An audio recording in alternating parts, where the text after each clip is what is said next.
नमस्कार दोस्तों, उषा की आवाज चैनल में आप सभी का स्वागत है। हमारी आज की कहानी है अभी नहीं माँ। बेटा, रविवार को जल्दी घर आ जाना, माँ ने फोन पर सार्थक को कहा। क्या हुआ माँ, सब ठीक तो है ना? डॉक्टर सार्थक ने चिंतित स्वर में पूछा। कल लड़की वाले तुझे देखने आ रहे हैं। बहुत बड़ा पैसे वाला घर है।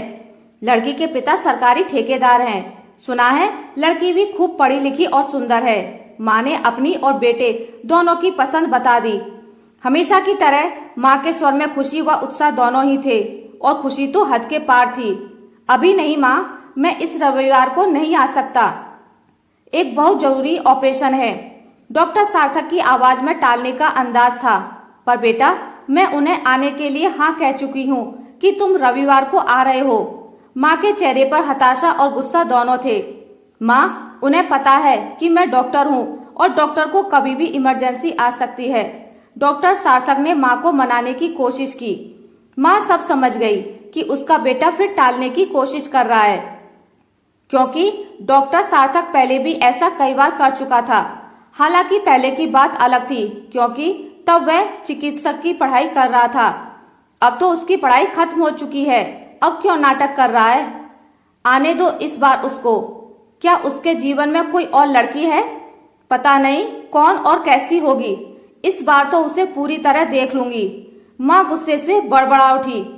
पास बैठकर टीवी देख रही सार्थक की बहन सरला बोल पड़ी। मेरी बहुत इच्छा है कि मेरी भाभी आए और मैं उससे ढेर सारी बातें करूं, साथ में घूमने जाऊं। बहुत कुछ दे रहे हैं राजीव बाबू अपनी बेटी को। वो राधा मासी कह रही थी कि वो बहुत बड़ा दीवार पर टांगने वाला 1 मीटर लंबा टीवी दे रहे हैं। उसने दोनों हाथों को चौड़ा करके कहा। मेरी सहेली कह रही थी कि उस पर टीवी देखकर ऐसा लगता है कि जैसे सिनेमा घर में बैठकर फिल्म देख रहे हैं। मैं तो यह पुराना ब्लैक एंड व्हाइट टीवी देखकर थक चुकी हूँ। सार्थक की बहन ने सपने देखते हुए अफसोसजनक स्वर में कहा। मेरा किचन भी पूरा का पूरा नया और लग्जरी सामान से भर जाता, और घर में फ्रिज और एसी सब आ जाते। माँ गहरी सांस लेते हुए पसीना पोंछकर दुखी स्वर में बोली। पता नहीं क्या है उसके मन में, बिल्कुल भी हमारी चिंता नहीं है। माँ कहते हुए रोने लगी। माँ, एक काम करते हैं, वो निलय भैया है ना, भैया के खास दोस्त, निलय भैया ही सार्थक भैया को शादी के लिए समझा सकते हैं। छोटे राघव ने माँ पिता को रास्ता बताया। सही कहा छोटू तुमने। निलय से सार्थक अपना सब सुख दुख बांटता है और कई बार सलाह भी लेता है। छोटू, तुम सुबह ही निलय को घर पर बुलाना। उसे कहूंगी कि वह सार्थक को शादी के लिए समझाए। माँ को एक रास्ता नजर आया। अगले रविवार सार्थक घर आया। घर वालों के मुंह नाराजगी के कारण फूले हुए थे। किसी ने भी इस बार सार्थक से शादी की बात नहीं की। सार्थक को आश्चर्य हुआ। घर पर पांव रखते ही माँ व पिताजी शादी की रट लगाते थे। आए हुए रिश्तों का विवरण और लड़की की फोटो सामने रख देते थे, जिसे वो हाँ हूँ कहकर बात को टालने की कोशिश करता था। इस कारण रिश्तेदार सार्थक को घमंडी व तुनक मिजाज कहते थे। सार्थक खाने के बाद हमेशा की तरह अपने मित्र निलय से मिलने कॉलेज के मैदान पर गया, जहां दोनों खाली पवेलियन में बैठकर घंटों बातें करते, क्योंकि वहां कोई दोनों को डिस्टर्ब नहीं करता।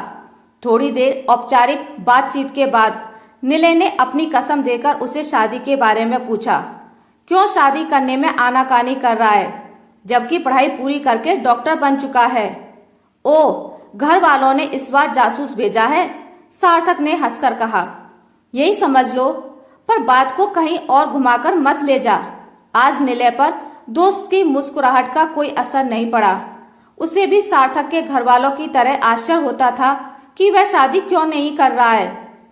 निलय, मैं क्या हूँ? अचानक सार्थक ने निलय की ओर देखते हुए कहा। तू डॉक्टर है भाई? निलय को ऐसे समय सार्थक का प्रश्न अटपटा लगा। निलय, भले ही आज मैं डॉक्टर बन गया हूँ, जो समाज का सबसे आदर का पात्र होता है और शादी के लिए समाज में सबसे योग्य व आदर्श युवक होता है। सिर्फ उसकी डिग्री ही समाज में सबसे सुंदर, गुणवान, पढ़ी लिखी व धनवान पिता की बेटी से शादी के लिए पर्याप्त होती है।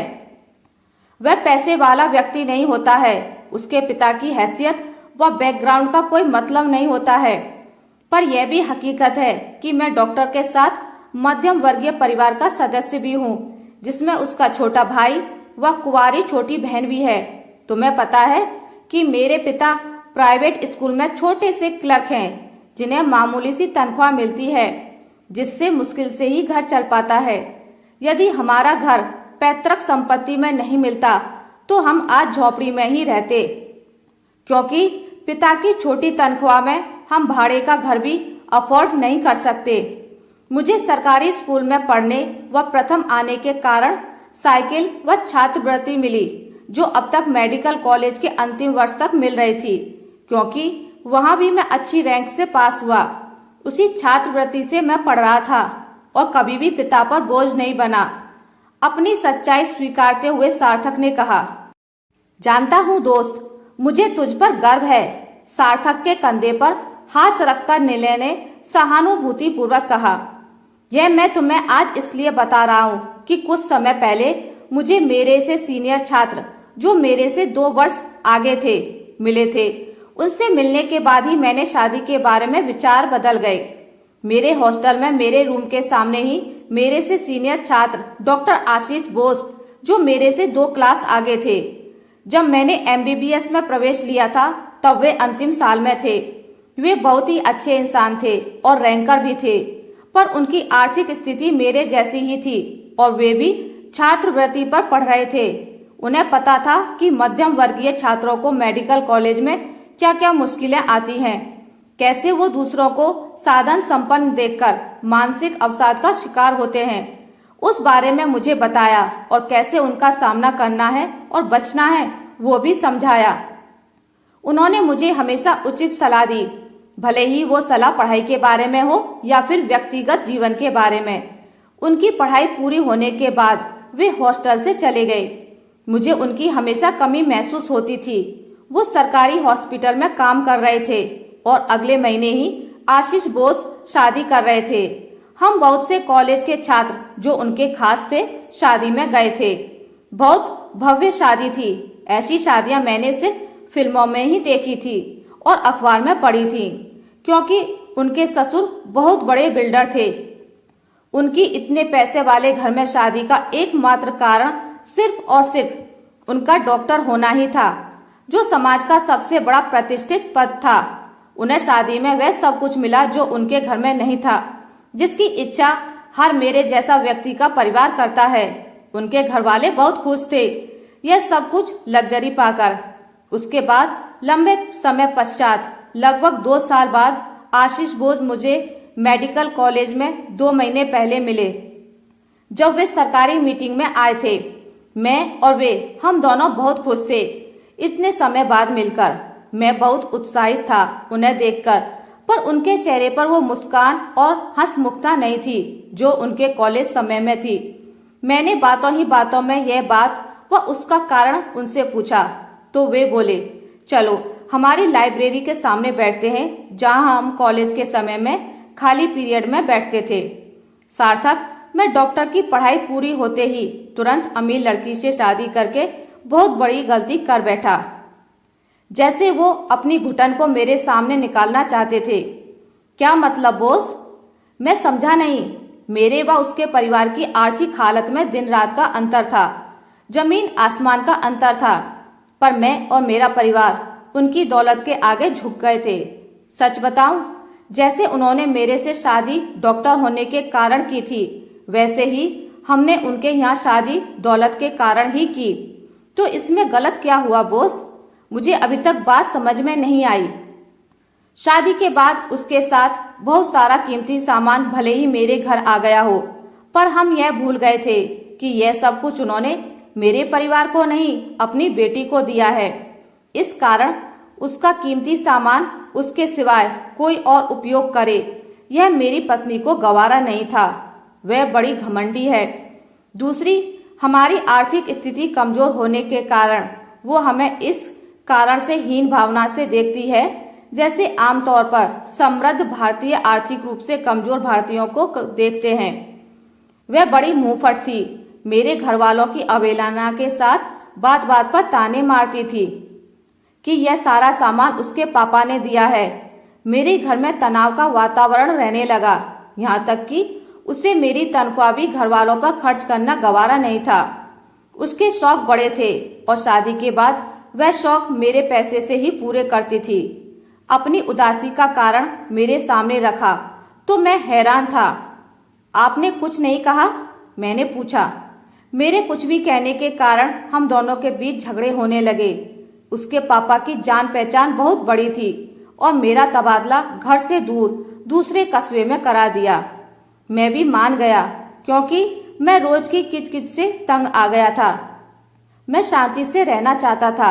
मेरे घर वाले मेरे डॉक्टरी में चयन के बाद इंतजार कर रहे थे कि मैं डॉक्टर बनते ही कमाऊंगा और घर वालों की इच्छा पूरी करूंगा, घर को व्यवस्थित करूंगा और बहन की अच्छे घर में शादी करूंगा। पर मेरे और मेरे घर वालों की जल्दबाजी और लालच में मेरे परिवार की आशाओं और सपनों पर पानी फिर गया। कहते कहते आशीष बोस की आंखों से आंसू गिरने लगे। मैं सकते में था यह सब सुनकर। आंसू पोंछते हुए वे बोले, सार्थक, मैं तुम्हें सलाह देना चाहता हूँ कि मैंने जो गलती की वह गलती तुम मत करना। तुम शादी के लिए बिल्कुल जल्दबाजी मत करना। भले ही तुम्हारे घर वाले कितना ही दबाव बनाए, हो सके तो तुम सबसे पहले अपने घर वालों की इच्छाएं व सपने पूरे करने की कोशिश करना। बाकी जिंदगी तो तुम्हें तुम्हारे पत्नी व बच्चों का ध्यान रखना ही है। मेरे कंधे पर हाथ रखते हुए आशीष बोस ने समझाते हुए कहा। मैंने आशीष बोस की कहानी सुनकर उसी समय प्रण कर लिया कि मैं कम से कम 3 साल तक शादी नहीं करूंगा और अपने घर वालों के सपने पूरे करूंगा। तो आगे क्या करोगे दोस्त? सार्थक के मुंह से पूरी बात सुनकर निलय ने पूछा। मैं अभी कम से कम 3 साल तक शादी नहीं करूंगा, जब तक छोटा भाई नौकरी में नहीं लग जाता और बहन की शादी नहीं हो जाती। सरकार ने मुझे दूसरे कस्बे के सरकारी अस्पताल में नौकरी का नियुक्ति पत्र दिया है और मेरे परिवार के हिसाब से बहुत ही अच्छी सैलरी है और रहने के लिए हॉस्पिटल में क्वार्टर भी दिया है। मैं हॉस्पिटल समय के बाद घर पर भी मरीजों को देखने की प्राइवेट प्रैक्टिस करके अतिरिक्त कमाई कर सकता हूँ। इन दोनों आय के कारण मैं 2-3 साल में इतना कमा सकता हूँ कि घर के लिए सभी सुविधाएं जिसके लिए मेरे घर वाले तरस रहे हैं और मेरे शादी के गिफ्ट में आने की राह देख रहे हैं, वो लेकर दूंगा। इसके बाद दोनों भाई बहन की पढ़ाई पर भी खर्च करना चाहता हूँ, जिससे भाई को अच्छी नौकरी और बहन की अच्छे घर शादी हो जाए। सार्थक ने अपने घर वालों के प्रति सच्चा प्यार व दुनिया की व्यावहारिकता बताई। तब तक घर वाले और समाज वाले शांति से बैठने देंगे क्या? कुछ दिन पहले मुझे तुम्हारे घर वालों ने इसलिए बुलाया था कि मैं तुम्हें शादी के लिए समझा सकूं। निलय ने बड़ा प्रश्न उठाया। इसके लिए तुम मेरी मदद करोगे? वो कैसे? हैरानी से निलय ने पूछा। तुम मेरे घर वालों को और मेरी पहचान वालों में यह बात कहना कि मैं मेरे साथ पढ़ने वाली लड़की से प्यार करता हूँ और वो लड़की आगे स्त्री विशेषज्ञ बनने के लिए 3 साल और पढ़ रही है, इसलिए सार्थक 3 साल बाद उससे शादी करेगा। मुस्कुराते हुए सार्थक ने निलय से कहा। इस कारण मुझे सब कोसेंगे और बुरा भला कहेंगे, पर धीरे धीरे सब भूल जाएंगे और मेरी शादी के लिए माथा खाना भूल जाएंगे। वाह, क्या तोड़ निकाला है तुमने, निलय ने प्यार से उसकी पीठ पर हाथ मारते हुए कहा। क्या यह बात सच तो नहीं है ना? निलय ने उसकी आंखों में आंखें डालकर पूछा। देख, तू भी लंगोटिया यार होने के बाद भी बहकावे में आ गया ना? सार्थक ने उठते हुए मुस्कुराकर कहा। निलय ने सार्थक के परिवार वालों को सार्थक की प्रेमिका वाली बात बताई और कहा कि वह 3 साल बाद शादी करने वाला है। माँ इस बात पर सार्थक से खूब लड़ी झगड़ी और यहाँ तक कि भूख हड़ताल की धमकी तक भी दी, पर सार्थक ने परिवार के लंबे हितों के लिए परिवार व समाज के सारे आरोपों व तानों को बहुत समय तक धैर्य से सुना। पर पहले महीने जब सार्थक को पगार मिली तो उसने माँ के लिए 3 बर्नर वाला गैस का चूल्हा व मिक्सर खरीदा। माँ इस कारण खूब खुश थी। फिर सार्थक ने हर महीने कुछ ना कुछ भौतिक साधन परिवार के लिए खरीदे। सार्थक का चिकित्सीय ज्ञान बहुत था और ऊपर से आसपास 10 गांवों में कोई डॉक्टर नहीं था। रात को 2 बजे भी मरीज आ जाए तो वह किसी मरीज को मना नहीं करता था। उसके मन में परिवार की चिंता और मरीजों के लिए सेवा भावना थी। इस बीच घर का मरम्मत कार्य भी चालू था और घर के ऊपर दूसरी मंजिल जिसमें 2 मास्टर बेडरूम भी बना दिए थे। सार्थक ने कुछ ही समय में घर वालों को वह सुविधाएं दे दी जो सपने घर वालों ने उसके डॉक्टरी में नंबर आने पर देखे थे। पिता जिस स्कूल में नौकरी करते थे उसके सामने ही उन्हें स्टेशनरी की दुकान खुलवा दी। भाई को अच्छे कॉलेज में कंप्यूटर का कोर्स करा दिया जिसके कारण उसे मल्टीनेशनल कंपनी में नौकरी मिल गई। अंत में सबसे बड़ी जवाबदारी बहन की शादी खाते पीते घर में कर दी, क्योंकि सार्थक का नया घर और डॉक्टर की डिग्री के कारण अब सार्थक के परिवार की गिनती समाज में समृद्ध और प्रतिष्ठित लोगों में होने लगी थी। आज उसकी बहन की शादी थी जो उसके लिए सबसे बड़ी और परिवार के प्रति सबसे अंतिम जवाबदारी थी। शादी के बाद सब परिवार के लोग घेरा डालकर बैठे थे, आराम से बातें कर रहे थे, क्योंकि सभी 10-20 दिनों से काम करते करते थक गए थे। माँ, अब मेरे लिए भी लड़की ढूंढो, अचानक सार्थक ने अपनी माँ से कहा। तो वह हैरान रह गई। पर तेरी वह जो पढ़ रही है ना, वो कहाँ गई? बरसों अंदर की कुंठा दबाए बैठी माँ व्यंग से बोल पड़ी। आंटी, उस लड़की का नाम जवाबदारी था और आज वह जवाबदारी चली गई। सार्थक की जगह निलय ने हंसते हुए रहस्यमयी मुस्कान के साथ जवाब दिया। तो घर वाले समझे नहीं। क्या मतलब? सब एक साथ बोल पड़े। फिर निलय ने सबको अब तक सार्थक ने शादी क्यों नहीं की और प्रेमिका की काल्पनिकता वाली पूरी बात बताई। तो घर वालों के साथ साथ शादी में आए रिश्तेदार भी दंग रह गए कि सार्थक ने ताने व तकलीफों के बाद भी जिंदगी में व्यावहारिक सोच रखकर पहले घर वालों के लिए अपनी जिम्मेदारियां पूरी की। सभी की जुबान पर एक ही बात थी कि बेटा हो तो ऐसा हो। आशा करती हूँ आपको मेरी आज की कहानी अच्छी लगी होगी। अगर आपको मेरी कहानी अच्छी लगी है तो इसे लाइक करें, ज्यादा से ज्यादा शेयर करें और अगर आप मेरे चैनल पर नए हैं तो इसे सब्सक्राइब करना ना भूलें। मिलते हैं एक नई कहानी के साथ, तब तक के लिए नमस्कार।